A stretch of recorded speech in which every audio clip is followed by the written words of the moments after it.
Hello, it is Ryan, and I was on a flight the other day playing one of my favorite social spin slot games on ChumbaCasino.com. I looked over at the person sitting next to me, and you know what they were doing? They were also playing Chumba Casino. Coincidence? I think not. Everybody's loving having fun with it. Chumba Casino is home to hundreds of casino-style games that you can play for free anytime, anywhere, even at 30,000 feet. So sign up now at ChumbaCasino.com to claim your free welcome bonus. That's ChumbaCasino.com and live the Chumba life. No purchase necessary. VGW. Void where prohibited by law. See terms and conditions. 18+. It's the Opperman Report. Join digital forensic investigator and PI Ed Opperman for an in-depth discussion of conspiracy theories, strategy of New World Order resistance, high-profile court cases in the news, and interviews with expert guests and authors on these topics and more. It's the Opperman Report. And now, here is investigator Ed Opperman. And go. Okay, welcome to the Opperman Report. I'm your host, Private Investigator Ed Opperman. You can find me at Opperman Investigations and Digital Forensic Consulting. You can find me first there through my website, emailrevealer.com. But also, it's even easier if you contact me at oppermaninvestigations@gmail.com. You can find me there as well. I did a show just a couple of days ago with Pierce Redmond, who's been reporting on the Epstein story since the very beginning, right around the same time I started reporting on it. I think he would agree I was first, but okay. I think he would agree. I'm not sure. But Pierce is a good guy. Even if he beat me by a couple of days, I'll overlook it. And we got into this whole story that I'm going to be telling you tonight about this fascinating deal with these lobbyists that are involved with Seth Rich and putting on these hoaxes and stuff like that. And somehow they were hired by Maxwell, they're claiming. And I'm all over the story. I'm all over the thing. I'm talking to people firsthand involved and working on my own magic on that stuff behind the scenes. So I can't tell you everything I know, but I'm going to tell you a lot. Then also, too, I taped 1 hour with this young woman, and we called her Survivor, who's a survivor of childhood ritual abuse. Okay, so all that's going in the members section. We also have a ton of documents up there. All the court documents I have exclusively. A lot of stuff is exclusive. You can't find anywhere because I got them from the lawyers involved. About the Trump University lawsuits and stuff. I got a whole stack of those. All kind of stuff. I got the 24-page letter that where Epstein claims that he helped create the Clinton Foundation. So I want to report to you tonight about this fascinating story. You can find it at salon.com and also Daily Mail. Now, there's this young woman. Her name is Kristen Spielman. She's a model. She's a paralegal. And she became friends. What happened? She was contacted through a modeling agency by these two Washington, D.C. lobbyists named Jack Berman and what is it, Jacob Wall or Jared Wall? I'll have to look that up and really double check it for you. But Berman and Wall. And if you don't know who they are, Berman and Wall, if you go way, way back, these are the guys who claimed that Seth Rich, a DNC employee, was actually murdered by the DNC because of some theory that he had hacked into the DNC computers, and he's the one who supplied the emails to WikiLeaks. It wasn't the Russians, it was actually Seth Rich. And then when he was downtown in D.C. one day partying with his friends and he was shot, what most people think was just a street robbery or a street assault, they think this was a hit put out by the Clintons to silence him. And this is what Berman and Saul, they've been working on that story for years, offering these huge rewards for people to come forward. Then at one point, Berman actually thought he was buying information from an investigator, some ex-military type person he was hiring to investigate for him, paid him like $15,000 to get him some FBI documents, right, he claims. And it turns out that the FBI documents were fake. And this guy who Berman hired went through this elaborate charade where he created these fake email accounts and he communicated with Berman to meet him in an underground garage, and shot him in the butt with a rifle. So Berman survived, and the shooter wound up going to jail, and where I believe he is to this day. But that's not what we're talking about today. Fun story, but not what we're talking about today. Because this is a little bit more serious. Now, I was been talking lately, and when I've been interviewed after Maxwell got arrested in New Hampshire, Ghislaine Maxwell, who was the procurator and the girlfriend of Jeffrey Epstein. The week before she was arrested, there was this big hullabaloo over at the Department of Justice, where William Barr put out a press statement saying that the head of SDNY in Manhattan, Southern District of New York, prosecutor's office, Mr. Berman, was stepping down. But this was news to Berman. He didn't know about this. And when he saw this, he said, "What? I'm not stepping down. If you want me to step down, you got to fire me." So in his statement, Barr was all ready to put in his own guy in there. But there was a big mutiny down there at SDNY, and they said, no, we're not going for that. You have to put in, what do you call it, Mr. Berman's second in command. I forget her name is Straub, I think it is, Staub. And so as soon as Staub came in and took over, about a week later, Ghislaine Maxwell was arrested. Well, there comes out in the Daily Mail and Salon magazine that this woman, Kristen Spielman, this young model, she was contacted through a modeling agency by Berman and Wall in order to hire her. They wanted to hire her for a reality TV show. And she was to be paid $300,000. And it was all different kinds of things they wanted her to do, and they became more and more bizarre. They wanted her to claim that she was selling Percocets to Nancy Pelosi, and they wanted to do a press conference with her claiming that.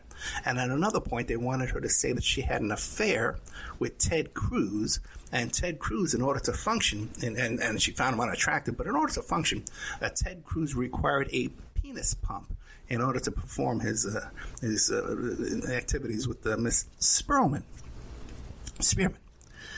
Okay, so then, and she was almost going to go along with this because they were offering a lot of money, but then she saw that they wanted her to sign an affidavit, and she works with lawyers, so she knows that's crazy. So she talked to her lawyer friends, and they says, "What are you, crazy? You can't sign an affidavit, perjury, all kind of problems. You can't do this." So she had a falling out with them. Then they contacted her again and wined her and dined her. They send her limousines and stuff like that. And at this next meeting, she became aware that Wall was claiming that he was hired by Ghislaine Maxwell. That he had been hired by Ghislaine Maxwell in order to use their influence as lobbyists, one, to lobby Attorney General Bill Barr to fire Berman. Okay, on behalf of their client, Ghislaine Maxwell. They also claim that Ghislaine Maxwell, or Spielman claims that Maxwell wanted them to dig up dirt and smear the victims in the case. And they accepted $25,000. And here's when things start getting a little weird. Because Ghislaine Maxwell was arrested July 2nd. And they didn't file their lobbyist disclosure form until July 3rd at almost 5 p.m. Now, it makes you wonder, okay, why did they wait till after she was arrested to disclose that they were being hired to lobby for her? Well, upon further examination, if you examine the document, their disclosure document, you see that their client was Granite Realty at this address. I forget off the top of my head, but this certain address, right? And it turns out that that's the same address for another LLC called Granite Reality. And Granite Reality, at the address on this disclosure form, is the LLC that was used. It was called the Highly Anonymized LLC that was used to purchase the mansion that Ghislaine Maxwell was living in. So now there's two possibilities here. One is they saw that Ghislaine Maxwell was arrested, and they saw that Granite Reality was the owner of the home there, the property, and they said, "Oh no, we got a check from Granite Reality for $25,000. We better cover our tracks and file this disclosure form." Okay, and to explain why we accepted this check let's race down to the courthouse and get this thing filed. I don't know where you filed. It's probably not a courthouse. It's probably the State Department or something, or Congress, because you're lobbying Congress. I don't know exactly where you file this thing. So we better race down and cover our tracks. Or they said, hey, this is a good publicity opportunity for us. Let's create a phony, make believe, that we were hired by this woman, and we'll get our names in the press to get on TV, because they're known for doing stunts. And the whole Seth Rich thing was a big hoax on their part. They had no involvement in it. They had no information. They had nothing going on. They tried to put together some press conference. They all fell apart. They've done other stunts where they've hired people to come forward and say that they had sexual affairs with Robert Mueller, with Fauci. So I was raped by Fauci. What was it? That's Elizabeth Warren was a dominatrix, and there was a couple others too. That Buttigieg had a rape allegation too. So many. They've been pulling these stunts for quite some time. So you can't trust anything these guys say. I don't find them to be credible or reliable whatsoever. Kristen Spielman is a different story. I've had long back and forth online conversations and chats and emails with Kristen Spielman, and I find her to be very credible, and I find her to be an honest woman, and I believe what she's saying, she believes, okay? Because there's one other possibility in this entire story, and that is, according to Spielman, right, she went back there, she saw these documents, they told her about Maxwell, she went her separate ways, and suddenly she was contacted by this reporter from the Daily Mail, and he confronted her, and she says, yeah, it's everything you're telling me that this is true, I can confirm it, let me show you these other documents, blah, blah, blah. Now, Spielman tells me she was not paid by the Daily Mail. The Daily Mail story, to me, looks like a story that's sold. Someone got paid on that story.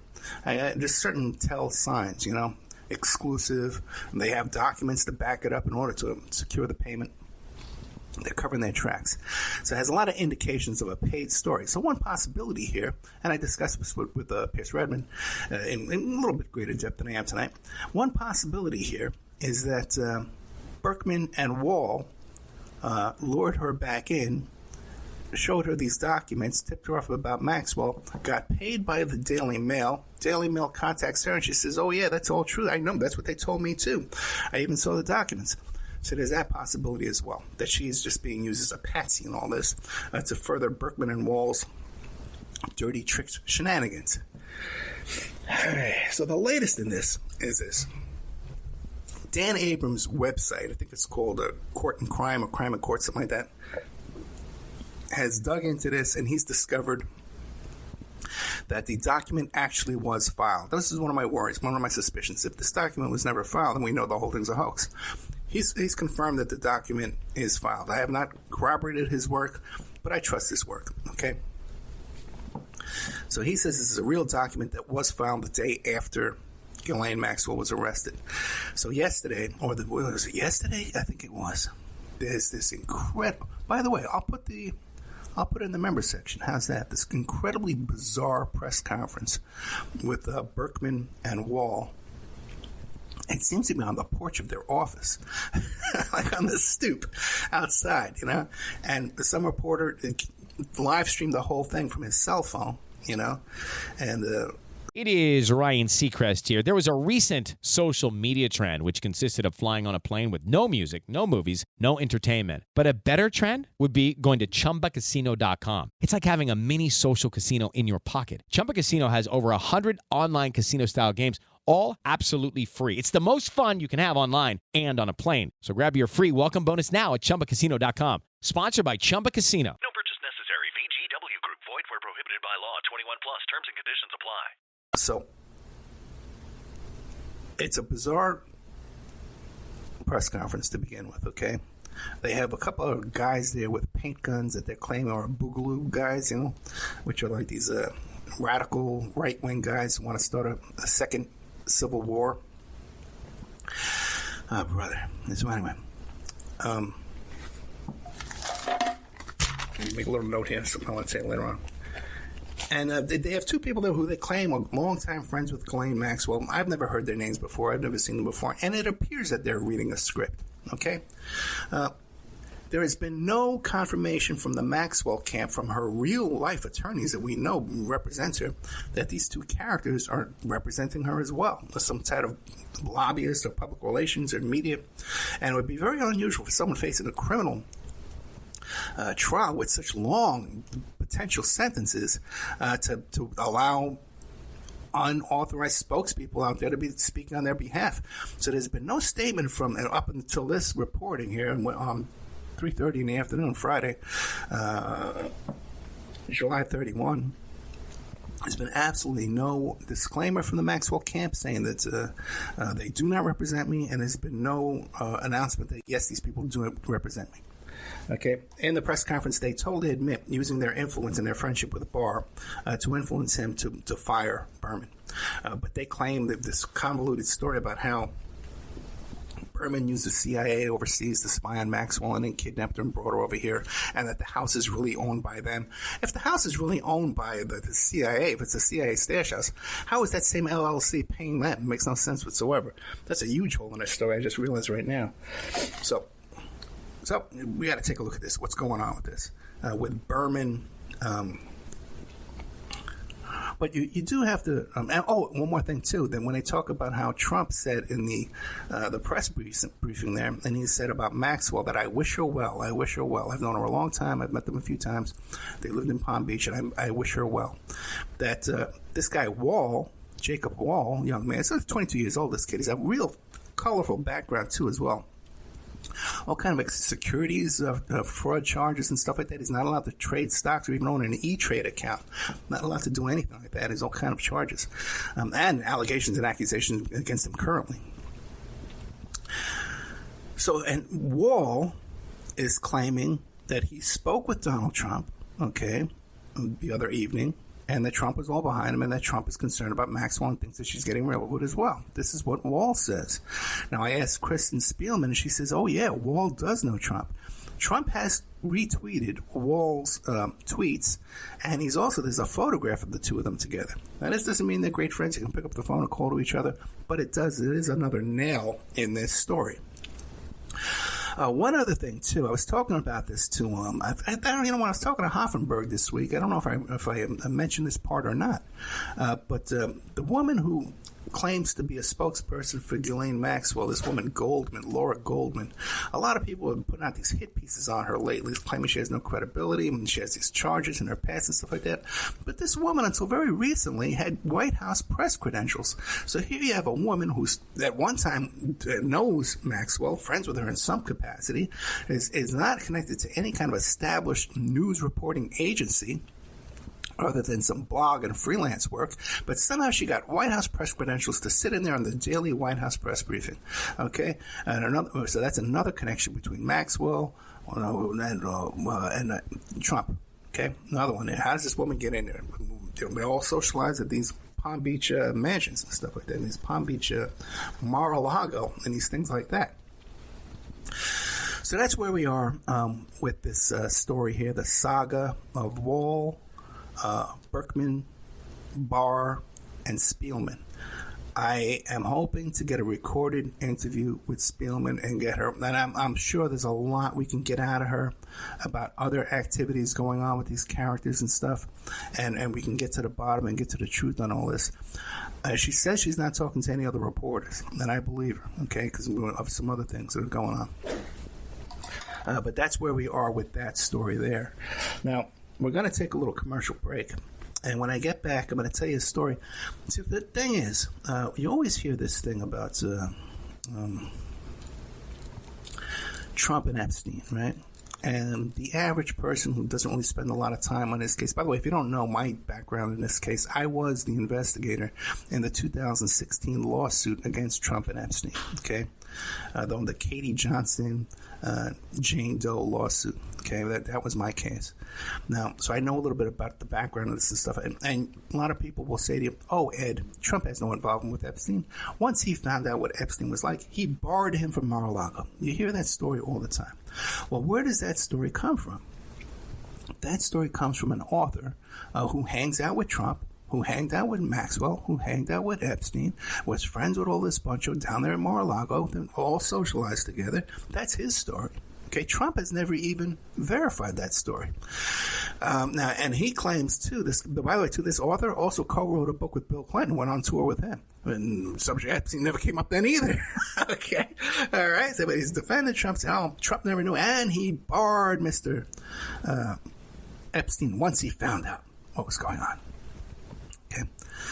Well, we have an alternative version of what happened through Mr. Hoffenberg. Stephen Hoffenberg is the former CEO of the New York Post. He's the former CEO of Tower Financial. He worked with the Trump campaign with Roger Stone. He helped direct a PAC that was in support of Trump and helped Trump get elected. So he's no right-wing guy, has no axe to grind up against Trump. Now, his version of events is he says, no. They had a falling out, but I believe it was over a real estate deal involving a Russian oligarch and some shady kind of bankruptcy shenanigans that went on there with that. Okay, that's his version. I have another version that I don't think you've heard anywhere else, okay? And it's a version that's corroborated by two sources. It's possibly corroborated by two sources. Both of these sources may have the same source. They may have the same original source, who would be Jeffrey Epstein, by the way. Okay, so we have two people in question here. We have Mr. Trump and Mr. Epstein. And we're trying to understand why Epstein got barred from Mar-a-Lago. We don't have a word out of Trump's mouth on why. Just some convoluted story that Trump was offended by his behavior. Okay, when Trump's been up to the same exact behavior his entire life. Or that it's this other story here that I'm about to tell you. I'm going to play a little audio for you, and two anecdotes, two stories about the same story. So I was telling you the story about there's a difference of opinion of how and why Trump and Epstein had their falling out. There's no doubt that they were close friends, okay? Trump himself said that we were great friends of 15 years. Many say he likes women as much as I do, beautiful women as much as I do, and many of them on the younger side. There's no doubt about it. Jeffrey enjoys his social life. So there's no doubt about that these two were seen together, photographed together, videotaped together, all over the place.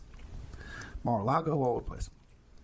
In fact, I was talking about a photo between him and Prince Andrew and Epstein at Mar-a-Lago at a tennis tournament. We had found the caption for that photo, but we could not find the photo itself until Casey Gay McGowan came up with the photo. But for years, people would tell me I was making it up. I was lying about this. Hey, you don't know what you're talking about. Now, anybody can look up the photo. It's online all over the place. You can find it. Okay. Now, here's the deal. Why did what ended this friendship? Well, according to Hoffenberg, Epstein's former employer and mentor, it was because of this real estate deal in Palm Beach with this Russian oligarch. That's one theory. Okay. So certainly that's not an issue where Trump was offended by the Epstein's activity at Mar-a-Lago, because clearly it's similar. They had a friendship for years. He was aware of his interest in younger women. So there's no doubt about that. There's another theory that claims by this guy who's friends with Trump that, oh, no, Trump was offended, blah, blah, blah, and then he barred him from the property. Okay, well, maybe. Okay. But have we ever heard from Epstein why they were known, what ended their friendship? And we have. We've heard back from Epstein from the grave. From this comedy broadcast. Did I close it off? No, here it is. It's a podcast called The James Altucher Show. And he's interviewing Brian McFadden. And they've got this fascinating story about Jeffrey Epstein, who used to put together, these guys are stand-up comedians, and he put together this story back in March and played it about how he heard firsthand of a party, not a party, but Epstein would put together these lunches with famous stand-up comedians, including Woody Allen and Sun Yi.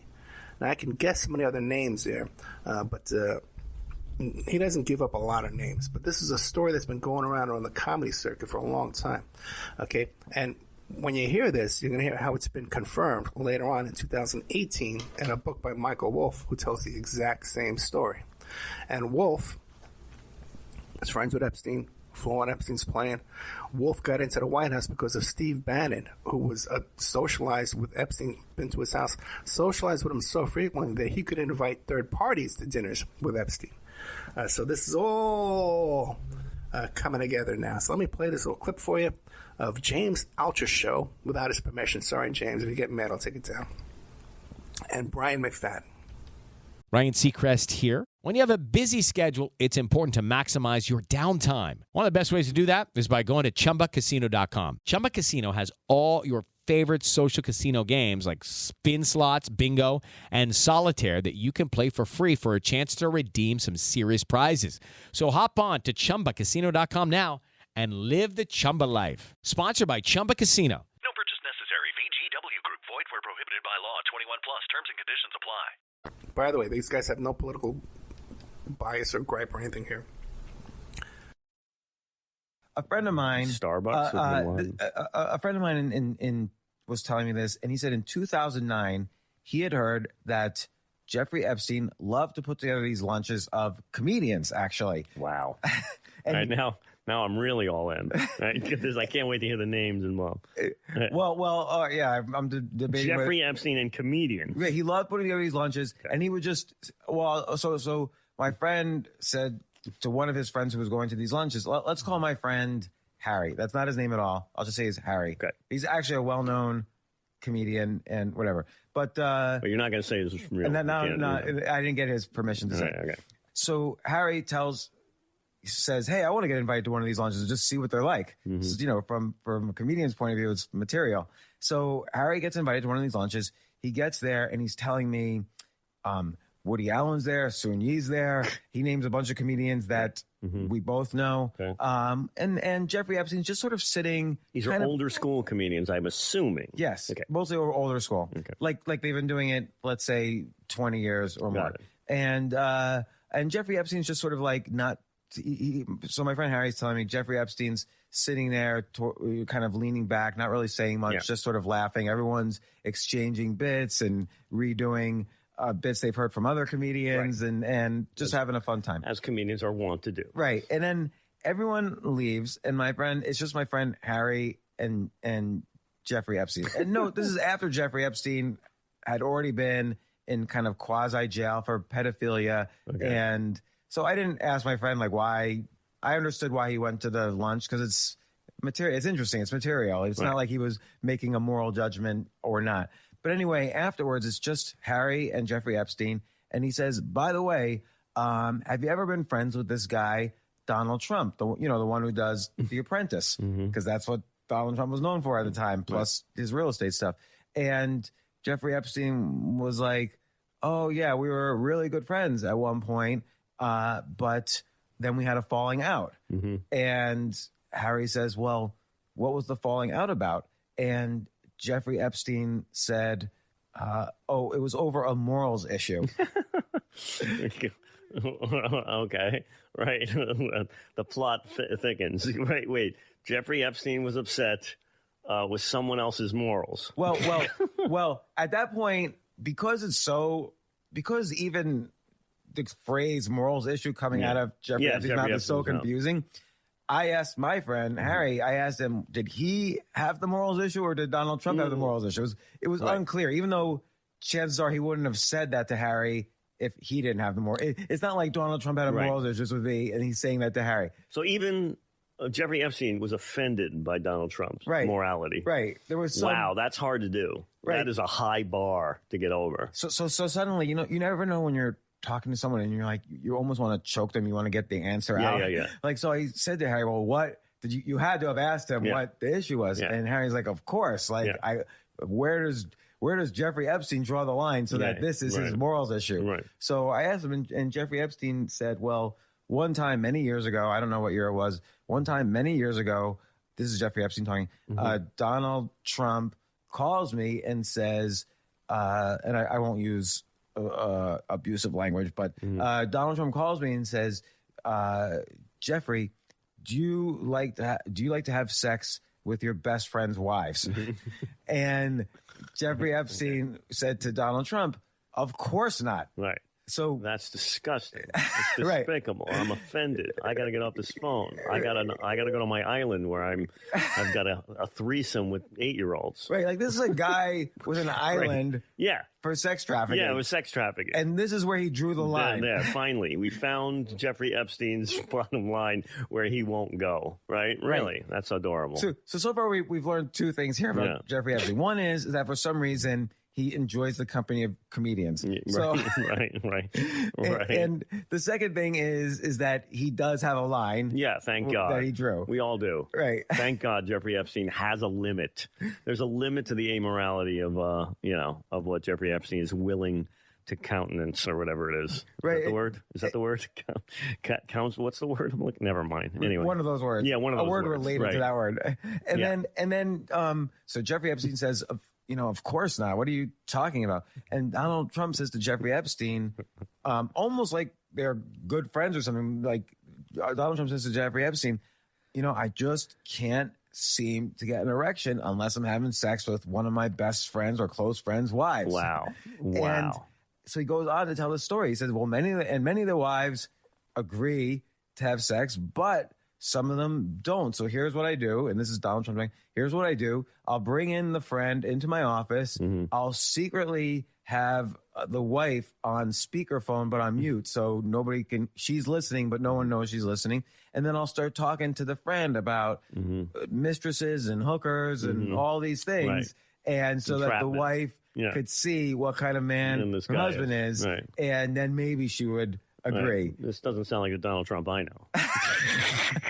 This doesn't sound like something that Donald Trump would stoop to. And seriously, guys, and do I have a vote on this? Anybody think? I know. I don't see Donald Trump doing something that loathsome, despicable, amoral, and unforgivable. I just don't see it. I'm sorry, James. I just not buy it. Right. It's so unbelievable. That's where. Okay, welcome back. So there you got a little idea, a little snippet there of what the story is. Very interesting, right? Now, you might recall, this story is not so dissimilar from the one we hear from Mr. Trump's own mouth on the Access Hollywood tape, where he talks about hitting on a married friend, a married woman that was married to a friend of his. And also, too, it's also not dissimilar at all to the stories A.J. Benza has told on this show, on this airway, of his relationship with Trump, where Trump is dating his girlfriend. Okay? So, I would say that that's a bit of a pattern there in the Access Hollywood, the A.J. Benza that we know about, right? But let's move on a little further. We have in, what year is this here? Let's take a look. And, by the way, that story came out on that podcast March 9th, 2020. But they're telling a story of what happened in 2009, shortly after Epstein got out of his little jail sentence there down the Palm Beach resort sheriff's jail. In January 5th, 2018, a man named Michael Wolff. Michael Wolff was allowed to be embedded in the White House, okay? Just sitting there on a couch at the entrance to the Oval Office. Everybody walking by him all the time. He's just nosing around, taking notes. How'd he get in there? Steve Bannon got him in there. Comes out now, Michael Wolff's been on Jeffrey Epstein's plane many, many times. But it also comes out that Steve Bannon was also very close friends with Epstein. Would dine with him occasionally, tried to get him to borrow loan money to him and stuff like that. Been to his home. He's been photographed coming out of the townhouse in Manhattan. Steve Bannon has his own bizarre behavior. If you listen to the show I did titled Steve Bannon's Porn and Meth House, okay, take a look at that one. I did 2 interviews on that. One with the gentleman who was actually the renter of the house after Steve Bannon left. He took chemical samples. They found samples of meth manufacturing there. They found all kinds of people, maintenance people, talking about how they used to film pornography in there. There's police reports of domestic violence there with Steve Bannon's ex and her new boyfriend, that they all appear to be living there at the same time and for some periods of time, where the ex-boyfriend went to jail for some other charges, and the Steve Bannon's ex-wife, who's a Swedish model, and filmmaker, okay, was trying to sneak a cell phone and marijuana into the jail. She got in trouble for that. These are the people running the country, okay? And then also, too, pornographic catalogs and stuff like that come into the house. This is the guy who rented the place after Steve Bannon vacated. Okay? And then I also did another interview with an author, who wrote a columnist who wrote a column about the story. But I talked to the guy directly who lived there, who saw the tub where there was these big rings around the tub where there had been like there was some kind of meth manufacturing going on there in the tub. And when I talked to him at the end of the interview, he says, I just hope that this investigation increases to more cases of human trafficking down here in Palm Beach, Florida. And he also talked, too, about how there were padlocks on the insides of the doors and the insides of the windows trying to keep somebody captive inside the house, okay? And that was reported here exclusively, okay, at the time. It's been repeated. It was actually repeated on Morning Joe one morning. And at that time, no one was talking about that, but Ed Opperman and the Opperman Report. But Michael Wolff repeats the exact same story. He repeats the exact same story in his book, and he leaked it out to tabloid magazines and stuff like that and newspapers. The exact same story about how Trump would want to hit on his friends' wives. He would bring them into his office. He would put the wives on the speakerphone, and then he would implicate the husbands. Word for word, the exact same story. So now the source of this is probably, for both people, is Jeffrey Epstein. If it's not, then it's damning evidence that the reason why Trump and Epstein's friendship ended was over morals, and not over Epstein's morals, but that Epstein was the one who actually ended the friendship with Trump, which is a very good possibility. So there you have that. That's pretty much all I have to report you tonight on the Epstein saga, on Maxwell's latest allegation that she's hired these two Washington, D.C. lobbyists to, lobby Bill Barr to fire the prosecutor in a case. There's no denial from her camp about this, but it's still all up in the air. We're still investigating it here, and I don't think anybody's closer to this story than good old Ed Opperman right now. In fact, I know that no one else is as close to the story as I am. Let's see what else I could tell you about here in my notes. A couple of things, nothing in the I told you so department, okay, is remember a couple weeks back, I did a whole evening show about the McCluskeys, the two lawyers. They were in Missouri, and there was a Black Lives Matter protest going through their neighborhood there, and they went through a private entrance to a gated community, and the gate became damaged on the way through, and the McCluskeys came barreling out of their home in their bare feet and confronted the crowd and started waving around their weapons in anger. And I said to you, and I read the law. I looked up the law. Okay, you cannot brandish a weapon in anger and wave it around at people. And I said that they're going to get arrested. Okay, in the interim, the police came down and seized their weapons. Okay, because first of all, poor weapon handling. And I even talked about how if you really thought your house was under siege and you have this kind of firepower, the stupidest thing you would do is to run out your front door and wave these guns around, show everybody you got them, and start threatening people and yelling at people. You take a position on the second floor window, and anybody comes near your front door or your window, you boom, boom, boom, you snipe them, That's how you would take home defense. That's how you would defend your home in reality. But instead, these guys wanted to confront. They wanted to confront the protesters out in the street. Well, they've wound up in jail. Now, I told you this was going to happen, and I read you the law, but the audio didn't come out that good on the show. Otherwise, I would have replayed it 20 times this week. And the governor says he's going to pardon them, okay? But you might see some federal charges. But the thing is, the reason why I did that show, okay? And the show is called Play Misty For Me. Because I talk about how in the old movie Play Misty For Me with Clint Eastwood, how he was a radio host in Carmel, California, and he was being stalked by this listener. And she tried to kill his girlfriend, his ex-girlfriend. She came to Trish's whole house. She tried to murder him in his house. And finally, at the end, he kills her. The house is disheveled. And the last scene is you see the police bringing him a cup of coffee and patting him on the back and consoling with him. Oh, my goodness, you had to kill her, didn't you? You poor guy. Oh, that crazed stalker woman. She was out of control. But the thing is, in reality, the cops don't know what happened. All they know is they found a guy and some girl he was dating. She's dead on the floor. They're going to put him in handcuffs. They're going to take him down, question him. They're very likely going to charge him. And if he doesn't have a lot of money to fight the case, he's going to plead guilty. Okay? He's got a dead woman in your house and with no witnesses. Okay? So, and I tried to warn people because people think, oh, Ed, I have the right to self-defense. I have the right. They were attacking the house. They were for private property. If you cross on my private property, I can shoot you. That's not a fact. You can't shoot someone for crossing into your private property, and you can't shoot someone for damaging private property. You cannot shoot people for damaging property. You can't shoot people for trespassing. Okay? And I know you think you can, but I'm telling you, you can't, and you're going to wind up in jail over that. Okay? You're going to get arrested for that. I promise you, no matter what you think. I think I have the right. You don't. I'm telling you. That's just a fact. And the other thing I tried to lay out for you in that show, too, was that you don't want to have that right, okay? Because that would mean that every time I have a dispute with my neighbor, okay, and I got some neighbors right now, they leave these big inflatable toys out on the porch, and the woman goes out there and she's feeding all the squirrels and stuff like that. And then she's got a nut. Hello, it is Ryan, and I was on a flight the other day playing one of my favorite social spin slot games on ChumbaCasino.com. I looked over at the person sitting next to me, and you know what they were doing? They were also playing Chumba Casino. Coincidence? I think not. Everybody's loving having fun with it. Chumba Casino is home to hundreds of casino-style games that you can play for free anytime, anywhere, even at 30,000 feet. So sign up now at ChumbaCasino.com to claim your free welcome bonus. That's ChumbaCasino.com and live the Chumba life. No purchase necessary. VGW Group. Void where prohibited by law. See terms and conditions. 18 plus. It's herself. But the thing is, I can't walk out my door and start waving a gun. Stop doing that. Stop doing that. You're damaging my property. You're bringing rodents onto my lawn. You can't do that. Just like if they're angry with me about something. Do you want your neighbor, if they're angry about you, where you parked or something like that, you parked your car and blocked their driveway, do you want them running at you with a gun, waving a gun in the middle of the night, screaming at you with bare feet? Of course you don't. We want to live in a civilized society.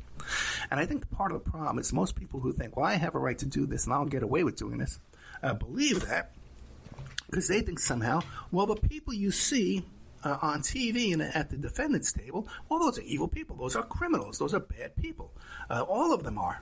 But that's not the case. You have a much better chance, you yourself, okay? 1 out of 5 people winds up either in jail, prison, probation, parole, or some kind of court-ordered supervision, okay? And you don't know this because the guy sitting next to you at work isn't going to tell you when he gets arrested for a DUI. He's not going to tell you when he gets arrested for a domestic violence because he's going to get arrested on Friday night.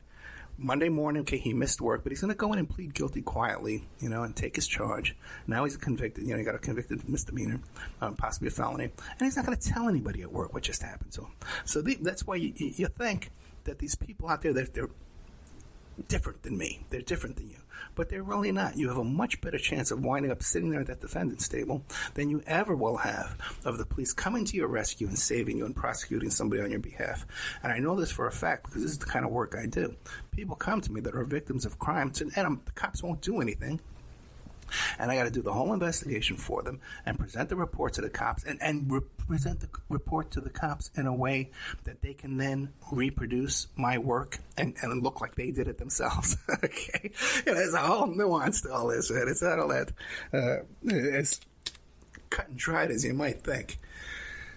So anyway, I tried to get that out to you, that whole thing about self-defense and private property and all that. I did the best I could. I think it came out pretty good. But what do you call it? The audio on that came out so badly, they really didn't come across so well. So there's that. If you want to kill a couple of minutes, I could tell you the story about everyone was talking about this Judge Salas who was shot. The FedEx driver shows up at her door.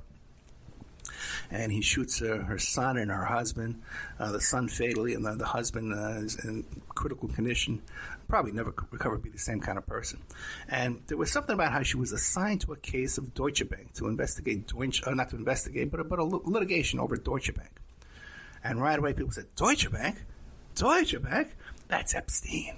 Oh, it's a hitman. They're doing this to silence him. Then we got memes of Hillary Clinton showing up at the FedEx uniform right away, and everybody jumping the gun. And I even said at the time, I said, guys, everything's not a knee-jerk reaction to Epstein, man. Just wait and see what happened here. Relax, And lo and behold, they find the guy. He killed himself. He's got the FedEx box there in his car. And it turns out, and people are still trying to say that this guy has some kind of connection to this, but it turns out that no, the guy had a beef with this judge. He wrote a book about this judge years before she was ever involved in anything even remotely connected to Jeffrey Epstein, as this Deutsche Bank case was.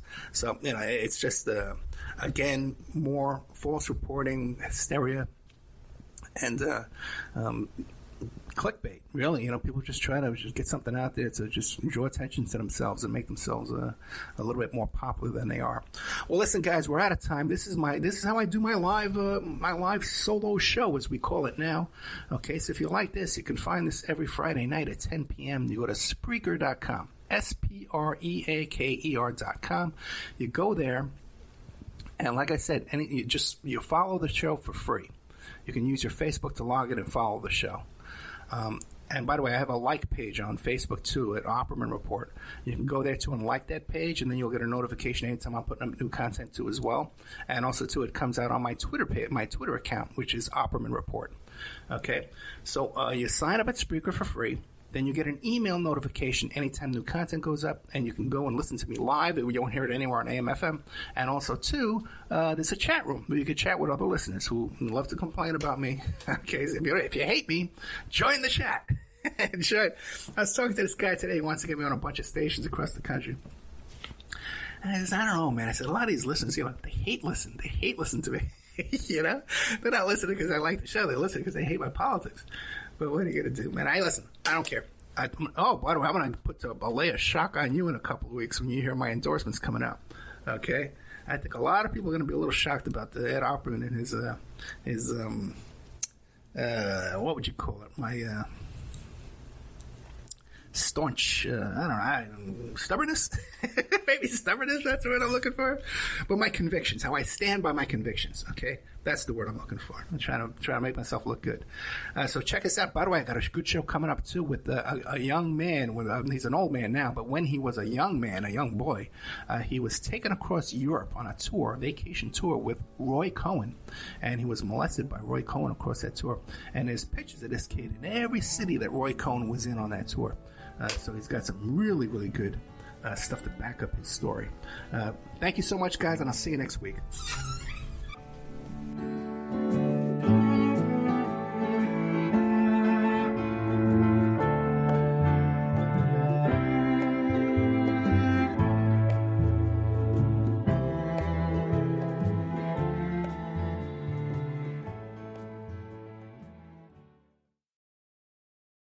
Step into the world of power, loyalty, and luck. I'm going to make him an offer he can't refuse. With family, cannolis, and spins mean everything. Now, you want to get mixed up in the family business. Introducing The Godfather at ChumbaCasino.com.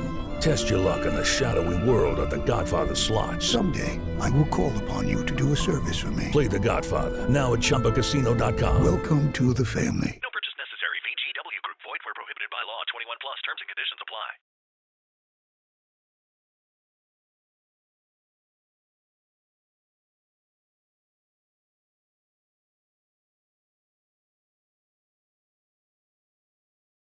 It is Ryan Seacrest here. There was a recent social media trend which consisted of flying on a plane with no music, no movies, no entertainment. But a better trend would be going to ChumbaCasino.com. It's like having a mini social casino in your pocket. Chumba Casino has over 100 online casino-style games, all absolutely free. It's the most fun you can have online and on a plane. So grab your free welcome bonus now at ChumbaCasino.com. Sponsored by Chumba Casino. No purchase necessary. VGW Group. Void where prohibited by law. 21 plus. Terms and conditions apply.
Ryan Seacrest here. When you have a busy schedule, it's important to maximize your downtime. One of the best ways to do that is by going to ChumbaCasino.com. Chumba Casino has all your favorite social casino games like spin slots, bingo, and solitaire that you can play for free for a chance to redeem some serious prizes. So hop on to ChumbaCasino.com now and live the Chumba life. Sponsored by Chumba Casino. No purchase necessary. VGW Group. Void where prohibited by law. 21 plus. Terms and conditions apply. Hello, it is Ryan, and we could all use an extra bright spot in our day, couldn't we? Just to make up for things like sitting in traffic, doing the dishes, counting your steps, you know, all the mundane stuff. That is why I'm such a big fan of Chumba Casino. Chumba Casino has all your favorite social casino-style games that you can play for free anytime, anywhere with daily bonuses. That should brighten your day a little. Actually, a lot. So sign up now at ChumbaCasino.com. That's ChumbaCasino.com. No purchase necessary. VGW Group. Void where prohibited by law. See terms and conditions. 18 plus.